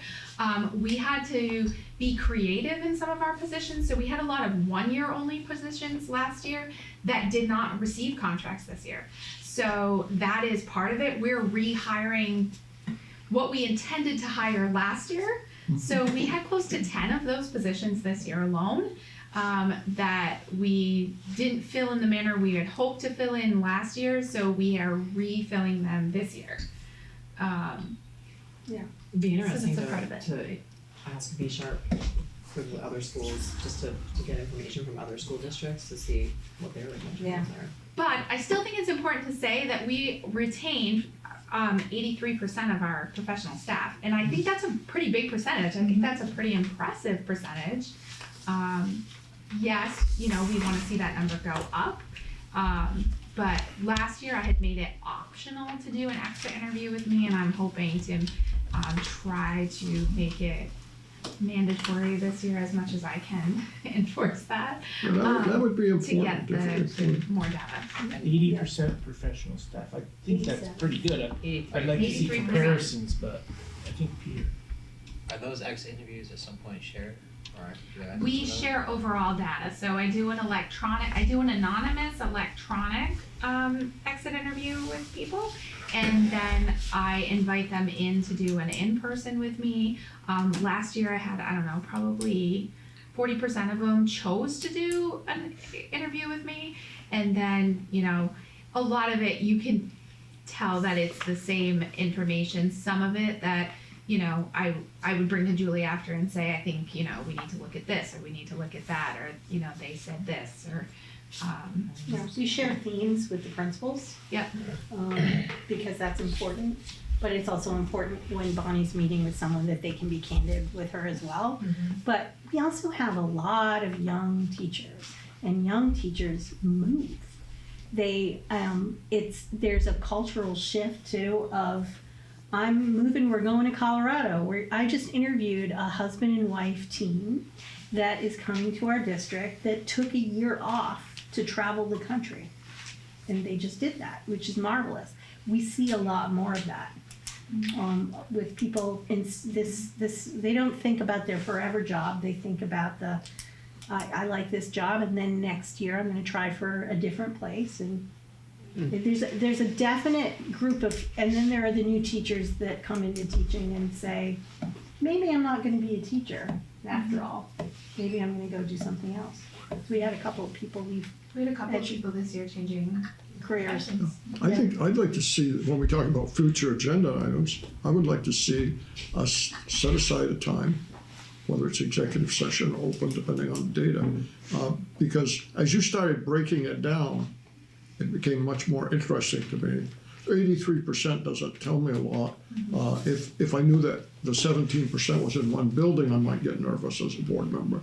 But I think if you can break that down, how many of them in that 1 year situation? How many of them are, and this is their first time teaching assignment?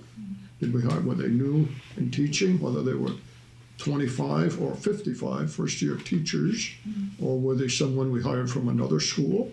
I mean, if we want to really get, I think, at what does it take to hire and keep good people, we need to dig down like that. We really need to dig down and see if there's something going on. Because we've worked on the salary part, so we should, I know we aren't there. I know we're never going to be there. Probably if we're competing with South Burlington, Essex, and some of the schools there. But to really flush out what are the main reasons that people come and go. Yeah. And if they're leaving teaching, then maybe that's good. A lot of it's cultural too, that the workforce is different than it used to be. It used to be that people took a job and they wanted to stay there for a long time, and different generations look at it differently, and the millennials tend to be more self-fulfilling. If I'm not happy, I don't care how much money I'm making, I don't care who pays more, but if I'm not happy and I don't feel fulfilled, or I'm not getting satisfaction from this, I'm going to move on. And they don't tend to think about the seniority, right? Like our most senior teachers, they read that seniority list and they are on it, and they want to know why they are 0.7 of a year versus a whole year, right? And our newer workforce don't think like that. They're not worried about how fast their retirement is building, or how what seniority gains them in their employment. There's also a shift where this generation, and I mean, I myself is partially included in this, like, is retirement even really gonna be a thing? Because I'm pretty sure it's not. So, I mean, like, even the VP of my department, just a few weeks ago, said, I don't expect any of you to retire from here. And I was like, wait a minute. That is my goal, is to find something and like chill and get it and just be good. But that's not the mindset anymore. So I never really thought of it in the teacher and education space, because for me that the permanence has so much impact on the students. Yes, it does. But it makes sense that you say that, because in other industries that is absolutely it. I don't like it, peace out, I'm gonna find something that's gonna make me happy. I think there's something you maybe alluded to, or maybe my mind was working overtime. But if I was 25 years old and single, and I had a chance to work in the Burlington area versus anywhere north of there, social life, social life. Sure. I don't know if we still advertise. One time we advertised how far we were from Montreal. But if I was a young person that came out of New Jersey and went to UVM and I was looking for teaching, I'd come to MVU or Franklin School. But after about 2 years finding out there's nothing happening on Friday night or Saturday socially, I had to drive Or any back. other day. Well, they all live in in Burlington. Yeah. So, you know, when I always somehow weave into the conversation, so when are you landing this fall? And because and they'll generally always tell me all the things that are going on in their lives, and I tick away, ooh, you're coming up to Swanton or Highgate, or you live in Enosburg, or okay, your sister lives in St. Albans. This is good, because you might stay. But if you're living in Burlington, I know you're going to work here for a couple of years and get good training from our folks, and then you may apply closer to home. But if they're renting, it's safe. But if it's safer. But if they own a house in Colchester, it's not a long-term commitment. Sometimes we also have teachers who have worked here for 40 years who commute from south of Burlington, and they Miss love it. Rose. Like Miss Rose lives in Richmond or Williston. Yep. Because the veteran teachers will tell you they don't want to live in the community they teach in. They don't want to run into their students in the grocery store and the parents, and they want to safely go to the bank, things like that. So sometimes, we need those teachers to share that information with our younger teachers.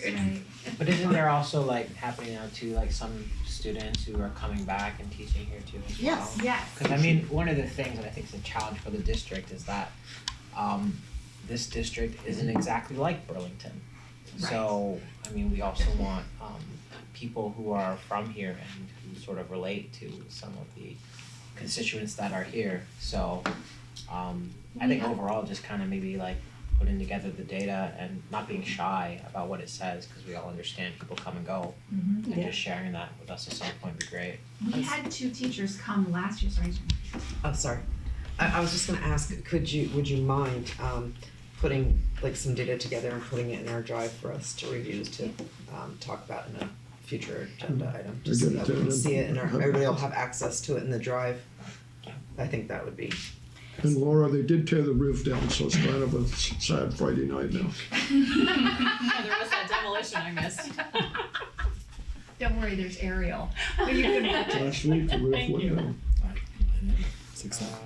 All right, so do you So want are you to- ready? Yep, we're ready. All right, so first I saw it, yes. I'm gonna whip through the names. We are looking to move forward, Chloe Echo as a classroom teacher, in Swanton. Jen Gagne is coming back as a school nurse in Highgate. Pamela Smith, will be a science teacher at MVU. Patrick Lagasse is, going to be coming into business education at MVU.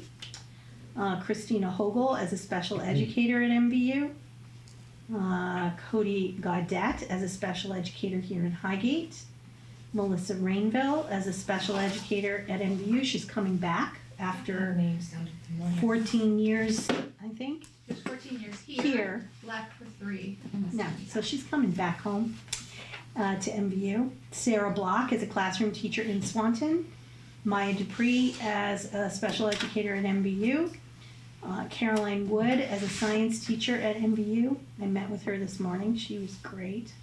Joseph Smith, art teacher at MVU. Robin McFerrin as a special educator here in Highgate. Stephen Rabinowitz as a high school science teacher at MVU. And Jennifer Rabinowitz as a mental health clinician, replacing one of our vacant psychologist positions. Couldn't find a psychologist. We're really excited about Jennifer. She comes with 2 master's degree in mental health, and she's coming along with her husband who's teaching science. So the 2 of them are going to be working for our district. We're really excited about that. I never heard so many special educators getting hired at one time. And they're all good. So, There's a lot of names there, Julie. it's a couple weeks. Did you have a chance to meet all of them? Absolutely. Great. They don't get on the list unless I meet with them. Can I ask Big a list. quick question about replacing when you're done, sorry? Nope, I'm all set. I just noticed so it's the name, the position, replacing reason, and there's somebody listed twice. Yeah, Are that's we- because I accidentally put the wrong person there. Okay, I just didn't know if it was like a full-time position being 2 part-time positions. No, Julie wrote the wrong name. Okay. And she should have let Bonnie do it. I noticed that as I was reading through the list. I'm like, oh, shoot, that's not who she's replacing, it's somebody else. Or who. Perfect. Would somebody like to make the motion to accept all of the new hire contracts that Julie just listed? I can make that motion. Okay, Megan's the first, I'll second. Renika's the second. All those, any just further discussion? Okay, seeing none, all those in favor, say aye. Aye. Okay, motion carries 9-0. It's nice to have him on 0 again. I know, I'd like, to read everybody's name down and say, oh, for it, nice. Kelly's first vote. Congratulations. All right, and you voted right. I know. I was gonna make that joke, but I wasn't sure if it was gonna be funny. Did I do it right? Don will let you know if you vote wrong. You're right. I do know that much about Dawn, so I do trust you right now. No, if you vote wrong, I won't say a word. Alright, and we'll move on to retreat planning discussion. So retreat is July 11th. Just wanted to know if anybody else had any further discussion, kind of keep everybody's minds thinking as to how we wanna work that. We had talked last time about not using a formal facilitator, talking about we'll go over our goals. Yeah. Maybe the board will do a self-assessment and share that. We've Yeah. done that in the past. And talk about goals for next year. Yep. That's all we've talked about so far. And well, if anybody had anything they wanted to Are we add. gonna do it where we did last time? We're gonna use the room in St. Albans, or we're gonna stay? You know what? I think we wanted to use, maybe we'll change the date from the 11th because the Abbey isn't open on Tuesdays. And we liked the Abbey space because there was more room to move around. Okay. So maybe it's far enough away we can change that date. You know, right after we publish the calendar with all the dates on it. Calendars. We've already told people who we're gonna meet, and where we're gonna meet, and when we're gonna meet. Well, the Abbey was nice because you can move around and put up chart paper is, and it's right. a little better space that way. Was everybody good with doing that this way for the retreat this time? So what's the date going to be, Julie? Pending Abbey availability, we had it on the 11th, but maybe it will need to be the 12th. So it may be a Wednesday instead of a Tuesday. In August? July. I knew, that's why I asked, because my vacation, okay, yeah, I'll still be here. I like to get it in the books early so I can schedule my vacation at the end of July. You can't take vacation at the end of August. No, I can't, as a matter of fact. There are superintendents, believe it or not, that have done that. Foolish thing to do. Nuts. So, Who wants to be there on the first day of school when it all falls You know, apart? if it's 11 or 12. That's the principles. Past like 12 is borderline, so I'm not Yeah, here for that. you could go on vacation then. That's the last. Well, what's the, I don't understand the Abbey thing. I can't go outside. we had Big space. yeah, it's a huge space. We were able to all get together into like we did like groups at the beginning, and it worked out really well. Can we add to possibly the agenda, cause I was looking at the FY 23 calendar for the year for all the meetings and kinda like, just kinda discussing like what that looks like and making sure, cause Peter brought that up, I don't know if it was last meeting, I think it was last meeting, that making sure that whatever themes we're hitting are tying into like our goals. So that, you know, there's a correlation there. Whatever those new goals are, that the information that we're getting is tying into that. And just that theme stays throughout the year so that, you know, whenever we need to answer those questions like how are students doing or are we making progress, that like we're getting, you know, at least somehow once a meeting. Unless anybody else. That was for the retreat.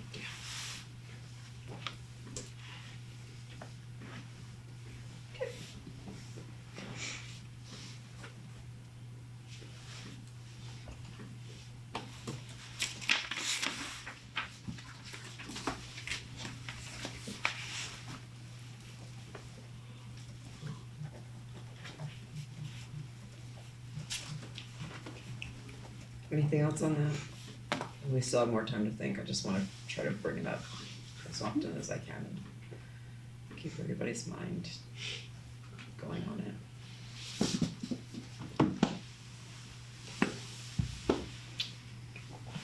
Alright, future agenda items would be the MVU STEM fair presentation, guidance, PLP, post-secondary outcomes, continuous improvement, end of year data, and adding athletic update with John Lumsden for our next meeting. Well, not all of it next meeting. Those are upcoming in the next Yeah, few oh, I meetings. didn't say it, like, I should have spaced it. That's a lot for one meeting. Future, well, I said future agenda items are. I should have said, but not all at once. Do we know what it will be at the next one, like of these The that are? STEM fair presentation will be at the next meeting and the athletics update. Awesome. So our next board meeting will be at MVU, May 9th at 6 o'clock in the library. And we're on at 6 o'clock. We started at 6 one meeting and 6:30 the next meeting. And then the first meeting we did finance and other things. Did I miss something or? Not we- anymore. No, Mhm. we Yeah, stopped we that. stopped that. And then when we reorganized in March, Okay, we're gonna we be at 6 all went the to 6 time. o'clock all the time. And we'll only have a finance meeting, a finance report, the first meeting of the month. To be decided, I'm doing it every other month right now, but Warrants are at the beginning of the month. Warrants are Finance. first, and Yep. financial report will be every other month. That's what it has been. I'm just thinking, I'm not saying that's not right, but we're getting near the end of the year. So we'll have one in May, maybe another one in June. Yeah, I'm just, probably yeah. really I one in mean- May and then probably one after the year ends. Yeah. You know, when it's November or February, not having one, probably there's no big deal, Right. but it becomes a big deal. One of the things though is that we now have like the I didn't hear you. like with the finance and like budget committee, is that a lot more of those updates will occur then? Okay. So that'll be available for anybody like listening on. Because I don't know what other people are thinking, but I think in facilities, we may have said if their money is available, we might look at a few more things. No? That's a That is always your discretion, Tom. no, but I think that when we're talking with Jason, we said, Yeah, I'm not sure how much more work comfortably anyone can take on, our facility directors included right now. Yeah. We also are sitting at a point where there's anticipated surplus that we're in line with what we need to offset taxes consistently for fiscal year no, those are all 26. variables, but Yeah, we I need mean- we need the data beside, I think, Yeah. unit ventilators was one. There we have a plan, they're already in next year's in the capital plan. Right. We had said potentially if there was a surplus, we could do more. do more, yeah. That's where I'm coming from, Okay. yeah. That's the whole reason I raised the issue. Yep, that is on the finance committee agenda for Thursday morning. Okay, good. So facilities is Tuesday, right? Next Tuesday, May Yeah. 2nd? About that far in Right. later. Oh, that's when I have it. Yeah. And I had unit ventilators on there, but I won't have to because we already did it tonight. Jason might need you to come supervise. So Jen, I did send you an email after last meeting because I had a couple ideas and I just wanted to share with the group. But you've got athletic update on there, so we didn't forget. So I appreciate that. But I thought it'd be interesting to hear. I don't remember hearing from our music department or maybe drama. Right. So I thought maybe that would be for MVU especially. That'd be great. Yeah, I I've talked got it to, on the list. she does. Great. And don't forget the ag program, because Joanne, are you still there? I think she's saying that already. There's my partner in crime in agriculture. Never forget I'm about, here. never forget about the ag. We'll let Julie mention it to Mr. Palmer that we need another ag meeting. I didn't think it was up to us to bring it up to him, so not knowing how busy he is, graduation's coming up, so I know it's busy times. You mentioned one potentially next month, so I'm thinking in May, yeah. Okay. Perfect.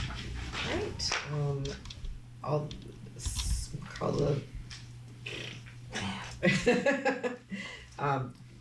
anybody would like to make a motion to adjourn the meeting at